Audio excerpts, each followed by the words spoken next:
জানিয়ে দিব এই মুহূর্তে আমাদের হাতে এসেছে বাংলাদেশের গুরুত্বপূর্ণ আপডেট সংবাদের শিরোনাম।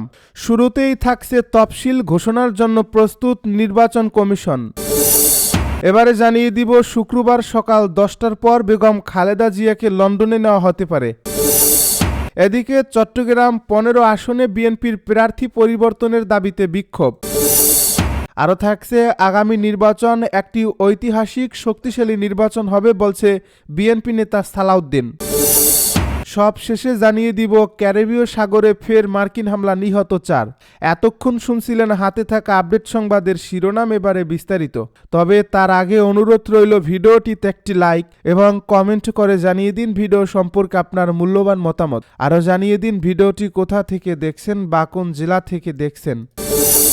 তফসিল ঘোষণার জন্য প্রস্তুত নির্বাচন কমিশন। ত্রয়োদশ জাতীয় সংসদ নির্বাচন এবং গণভোটের তফসিল ঘোষণার জন্য প্রস্তুত নির্বাচন কমিশন। নির্বাচন উপলক্ষে মাঠ প্রশাসনকে ঢেলে সাজানো হচ্ছে। নিবন্ধিত রাজনৈতিক দলগুলো জোরে সোরে নির্বাচনী প্রস্তুতি শুরু করেছে। বিএনপি, জামায়াত ইসলামী সহ কোনো দল তফসিল ঘোষণার আগেভাগেই প্রাথমিকভাবে প্রার্থী মনোনয়ন করে রেখেছে। এখন অপেক্ষা নির্বাচনের তফসিল ঘোষণার। তফসিল ঘোষণার লক্ষ্যে আগামী রবিবার কমিশন সভা আহ্বান করেছে এবং এএমএম নাসির উদ্দিনের নেতৃত্বাধীন কমিশন। ওই দিন তফসিল এবং ভোটের তারিখ চূড়ান্ত করা হবে। তফসিল ঘোষণার আগে আগামী 10 ডিসেম্বর রাষ্ট্রপতির সঙ্গে সাক্ষাৎ করবে ইসি। 11 ডিসেম্বর জাতির উদ্দেশ্যে ভাষণে তফসিল ঘোষণা করবেন প্রধান নির্বাচন কমিশনার। এ বিষয়ে জানতে চাইলে নির্বাচন commissioner brigadier general Abul Fazal Mohammad Sanaullah জানিয়েছেন, আগামী রবিবার তফসিল ঘোষণার উদ্দেশ্যে কমিশনের সভা আহ্বান করা হয়েছে। আশা করছি ওই দিনের বৈঠকে আমরা সব কিছুই চূড়ান্ত করতে পারব। নির্বাচন সংস্কার কমিশনের প্রধান এবং সুশাসনের জন্য নাগরিকের সম্পাদক ডক্টর বদিউল আলম মজুমদার বলেন, পুরো জাতি আগামী ত্রয়োদশ জাতীয় সংসদ নির্বাচনের জন্য মুখে আছে। ভোট বঞ্চিত জনগণ ভোট দিতে প্রস্তুত। আশা করছি ইসির ঘোষিত সময়সীমার মধ্যেই তফসিল ঘোষণা করবে। রাজনৈতিক দলগুলো জনগণের দ্বারাই যাবে। শুক্রবার সকাল 10টার পর বেগম খালেদা জিয়াকে লন্ডনে নেওয়া হতে পারে। এভার কেয়ার হাসপাতালের করোনারি কেয়ার ইউনিটে চিকিৎসাধীন বিএনপি চেয়ারপারসন ও সাবেক প্রধানমন্ত্রী বেগম খালেদা জিয়াকে লন্ডনে নিতে কিছুটা বিলম্ব হতে পারে। কাতারের আমিরের পাঠানো বিশেষ এয়ার অ্যাম্বুলেন্সে বৃহস্পতিবার রাতে ঢাকায় পৌঁছানোর কথা থাকলেও কারিগরি সমস্যার কারণে এর আগমনে বিলম্ব হতে পারে বলে জানা গেছে। এছাড়া বিএনপির ভারপ্রাপ্ত চেয়ারম্যান তারেক রহমানের স্ত্রী ডাক্তার জুবাইদা রহমান বৃহস্পতিবার লন্ডন সময় সন্ধ্যা 6টায় বাংলাদেশ বিমানের ফ্লাইটে ঢাকার উদ্দেশ্যে রওনা হবেন। তিনি শুক্রবার সকাল 9:30টায় ঢাকায় পৌঁছাবেন বলে জানা গেছে। বিএনপি মিডিয়া সেলের সদস্য আতিকুর রহমান রুমন এসব তথ্য নিশ্চিত করেন। বৃহস্পতিবার রাতে বিএনপি মিডিয়া সেলের সদস্য সাইরুল কবির খান বলেন, বিএনপি চেয়ারপারসনকে বহন করার জন্য কাতার আমিরের পাঠানো বিশেষ এয়ার অ্যাম্বুলেন্সের কারিগরি সমস্যার কারণে যাত্রা বিলম্ব হবে। এয়ার অ্যাম্বুলেন্স কাতার থেকে উড্ডয়নের পর আপনাদেরকে জানাবো। চট্টগ্রাম 15 আসনে বিএনপির প্রার্থী পরিবর্তনের দাবিতে বিক্ষোভ। চট্টগ্রাম 15 আসনে বিএনপির মনোনীত প্রার্থী নাজমুল মোস্তফা আমিনের মনোনয়ন পরিবর্তনের দাবিতে সড়ক অবরোধ করে বিক্ষোভ করেছেন আরেক মনোনয়ন প্রত্যাশীর অনুসারীরা। বৃহস্পতিবার সন্ধ্যায় সাতকানিয়া উপজেলার কেরানীহাটে চট্টগ্রাম কক্সবাজার মহাসড়ক অবরোধ করে এ মশাল মিছিল করেন মনোনয়ন প্রত্যাশী চট্টগ্রাম দক্ষিণ জেলা বিএনপির যুগ্ম আহ্বায়ক মুজিবুর রহমানের অনুসারীরা। এই মশাল মিছিলটি কেরানীহাট গরুর বাজার থেকে শুরু হয়ে গোল চত্বরে গিয়ে শেষ হয়। মশাল মিছিলে বিএনপি, যুবদল, স্বেচ্ছাসেবক দল ও ছাত্রদল সহ বিএনপির অঙ্গ সংগঠনের নেতাকর্মীরা অংশ নেন। মশাল হাতে বিক্ষুব্ধ নেতাকর্মীরা বলেন, চট্টগ্রাম 15 আসনে জনগণের প্রার্থী মুজিবুর রহমান চেয়ারম্যানকে বঞ্চিত করে মনোনয়ন দেওয়ায় তৃণমূলের নেতাকর্মী সহ সাধারণ মানুষ ক্ষুব্ধ হয়েছেন। অবিলম্বে ঘোষিত প্রাথমিক মনোনয়ন পরিবর্তন করে মুজিবুর রহমান চেয়ারম্যানকে চূড়ান্ত মনোনয়ন দেওয়ার জন্য বিএনপির ভারপ্রাপ্ত চেয়ারম্যান তারেক রহমান ও দলের হাইকমান্ডের প্রতি জোর দাবি জানান তারা। চট্টগ্রাম দক্ষিণ জেলা যুবদলের সহ সভাপতি মোহাম্মদ সাফি বলেন, চট্টগ্রাম 15 আসনে ত্যাগী নেতাকে বাদ দেওয়া হয়েছে, যা আমরা মানতে পারছি না। মনোনয়ন পরিবর্তন না করা পর্যন্ত আমরা আন্দোলন চালিয়ে যাব। সাতকানিয়া উপজেলা যুবদলের সাবেক সভাপতি ও বিএনপি নেতা ফরিদুল আলম বলেন, আওয়ামী লীগ ফ্যাসিস্ট এই সরকারের বিরুদ্ধে আন্দোলন করতে গিয়ে মুজিবুর রহমান চেয়ারম্যান অনেক ত্যাগ স্বীকার করেছেন, ষড়যন্ত্রমূলক মামলার শিকার হয়েছেন, তবুও তিনি আপোষ করেননি।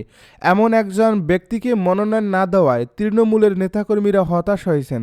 আমরা যে নেতাকে সংকটের সময় পাশে পাই তাকেই মনোনয়ন দেওয়ার দাবি জানাচ্ছি। দোহা জারি হাইওয়ে থানার ভারপ্রাপ্ত কর্মকর্তা সালাউদ্দিন চৌধুরী বলেন, বৃহস্পতিবার সন্ধ্যায় বিএনপি প্রার্থী পরিবর্তনের দাবিতে সড়ক অবরোধ করে মশাল মিছিল হয়েছে। চট্টগ্রাম কক্সবাজার মহাসড়ক প্রায় অর্ধ ঘন্টা অবরোধ ছিল।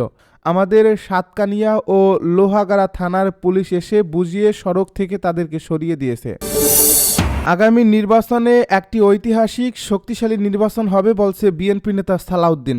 বিএনপির জাতীয় স্থায়ী কমিটির সদস্য ও কক্সবাজার ১ আসনের বিএনপি প্রার্থী সালাউদ্দিন আহমেদ বলেছেন, আগামী জাতীয় সংসদ নির্বাচন একটি ঐতিহাসিক শক্তিশালী নির্বাচন হবে। দীর্ঘ ১৬ থেকে ১৭ বছরের স্বৈরাচারী ফ্যাসিবাদ বিরোধী গণতান্ত্রিক আন্দোলনের মধ্য দিয়ে শহীদদের আত্মত্যাগের মধ্য দিয়ে গণতন্ত্রের বিজয় হয়েছে। মুক্ত স্বাধীনভাবে ইনশাল্লাহ আমরা আগামী সংসদ নির্বাচনে ভোট প্রয়োগ করব। এই ভোটাধিকারের জন্য আমরা রক্ত দিয়েছি, সংগ্রাম করেছি। তিনি বলেন, বাংলাদেশের মানুষ রক্ত দিয়েছেন, ফ্যাসিবাদের পতন হয়েছে, আওয়ামী গোষ্ঠী শেখ হাসিনা পালাতে বাধ্য হয়েছে। এর নির্বাচনের মধ্য দিয়ে শক্তিশালী গণতান্ত্রিক পদ্ধতি প্রতিষ্ঠা হবে। সাংবিধানিক অধিকার, মানবাধিকার, নাগরিক অধিকার, গণতান্ত্রিক অধিকার সহ সব অধিকার বাস্তবায়ন হবে। বৃহস্পতিবার সকাল 10:30টার দিকে মগনামা ইউনিয়নের ফুলতলা স্টেশনের নির্বাচনী পথসভায় বিএনপি নেতা সালাউদ্দিন আহমেদ এসব কথা বলেন। এর আগে তিনি মগনামা মৌলভীপাড়ায় মাওলানা জাফর আহমেদ মজিদির কবর জিয়ারত করেন। বিএনপি নেতা সালাউদ্দিন আহমেদ বলেন, আমরা বিএনপির পক্ষ থেকে 2023 সালে 21 দফা বিএনপি নেতা সালাউদ্দিন আহমেদ বলেন, আমরা বিএনপির পক্ষ থেকে 2023 সালে 31 দফা সংস্কার কর্মসূচি প্রদান করেছিলাম। এদেশের মানুষের অর্থনৈতিক মুক্তি, সমৃদ্ধি ও গণতান্ত্রিক অধিকার সংরক্ষিত করাই হচ্ছে 31 দফার মূল উদ্দেশ্য। নিজ জন্মভূমি পেকুয়ায় দ্বিতীয় দিন মগনামায় নির্বাচনী জনসংযোগ করেন। এ সময় হাজার হাজার নেতাকর্মী নিয়ে সালাউদ্দিন আহমেদ জনসংযোগ করেন। পথসভা শেষে শিকদারপাড়ায় সাবেক সংসদ সদস্য, বিএনপির সাবেক ভাইস প্রেসিডেন্ট প্রয়াত মাহমুদুল করিম চৌধুরীর কবর জিয়ারত করেন। এরপর বিভিন্ন এলাকায় জনসংযোগ করে মুহুরীপাড়া, কাজীমার্কেট স্টেশন, কালারাপাড়া স্টেশনে পথসভা করেন। এরপরে তিনি রঙিখালের পূর্বকুল এবাদুল্লাহ পাড়ায় আগুনে পুড়ে যাওয়া ক্ষতিগ্রস্ত পরিবারের সঙ্গে সাক্ষাৎ করেন। এ সময় তিনি 8টি ক্ষতিগ্রস্ত পরিবারের মাঝে আর্থিক সহায়তা প্রদান করেন। ক্যারিবীয় সাগরে ফের মার্কিন হামলা, নিহত 4। মার্কিন যুক্তরাষ্ট্রের সামরিক বাহিনী ক্যারিবীয় সাগরে মাদক পাচারকারী সন্দেহে একটি নৌকায় আরেকটি প্রাণঘাতী হামলা চালিয়েছে। এতে 4 জন নিহত হয়েছে বলে পেন্টাগন জানিয়েছে। বৃহস্পতিবারের এই হামলা আসে এমন সময়ে যখন প্রেসিডেন্ট ডোনাল্ড ট্রাম্পের প্রশাসন সাম্প্রতিক এই হামলাগুলো নিয়ে নতুন করে নজরদারির মুখে পড়েছে। এর আগে 2 সেপ্টেম্বর একটি নৌকায় 2টি পৃথক হামলা চালানো হয়েছিল। বিশেষজ্ঞরা বলেছেন, এ ধরনের দ্বিতীয় হামলা সম্ভবভাবে যুদ্ধাপরাধ হিসেবে গণ্য হতে পারে। এক্স প্ল্যাটফর্মে এক পোস্টে মার্কিন সাউদার্ন কমান্ড জানায়, সর্বশেষ এই হামলার নির্দেশ দেন প্রতিরক্ষা মন্ত্রী পিট হেগসেথ।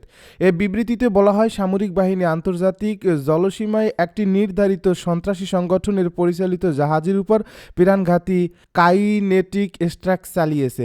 তারা জানায়, গোয়েন্দা তথ্য নিশ্চিত করেছিল যে নৌকাটিতে অবৈধ মাদক ছিল এবং এটি পূর্ব প্রশান্ত মহাসাগরের একটি পরিচিত মাদক পাচার রুট দিয়ে চলাচল করছিল। নৌকায় থাকা 4 জন পুরুষ নার্কো সন্ত্রাসী নিহত হয়েছে। ট্রাম্প প্রশাসন এই মাসব্যাপী অভিযানে ইতিমধ্যে 80 জনেরও বেশি সন্দেহভাজন মাদক পাচারকারীকে হত্যা করেছে।